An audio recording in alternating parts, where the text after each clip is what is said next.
سلاو و ریز قلعه کتول 800 سال بری نها هاتی نویساندن. یعنی شهابالدین نصوی لکتیوا خواه به ناو سیرت جلال الدین دا نویسی بو لی نگوتی لچه ساله هاته بو چه کرن. کتول بر خاطر ریا ابریشم و سینور امپراتوریا دوامی جیانو برخودان کری. اورارتویا 1700 سالی بری نها کتول ناس کرده بون. سارگون آشوری لگلیه کتول دا هریش لسر اورارتویا کرده بو. عثمانیا و قاجاریا و صفویا 400 سالی لسر قلعه کتول شهر هف کردن. 300 سال بر اینها افسر انگلیسی به نام فریدریک ملینگن لکتول دا جان کرده بو و کرد به شروان و مرخاص بیرانی بیه. لیچه کسی قلعه میا دلال خرا کرد. ل 400 سال بر اینها دا مراد چارا افسر عثمانیا جبر زلهزیا قلعه کتول دستور خرا کردن آوی دا و به کاملی حلوشاندن. مالا و سپاس. مکلیپا بری دا گوت قلعه کتول به دست اورارتویان چه بو و به دست عثمانیا حلوشا. حتی 1840 زاینی ارمنیا و کردال کتول دا جیان دکرن و کس نکاره انکار که لی ریوبری دست کردا دا بویه.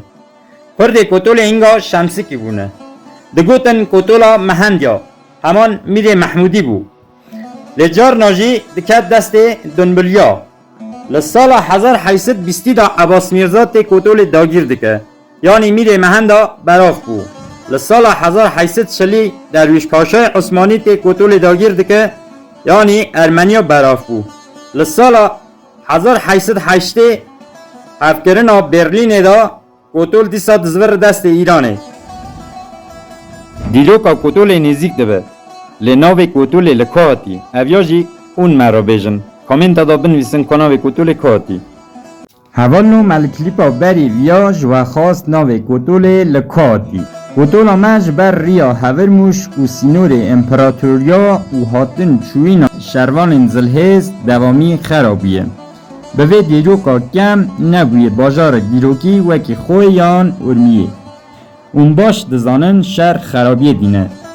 و خوده مل هر شری بپارزه. کتول یان قطور لزمان ارمنیا هاتی ورگرتن. یعنی تو لمالپرا گوگل یان چت جی بی تی دنیسی کتور به حرفا که به زمان ارمنی برصف اوایه چند قاف و چند پرچه.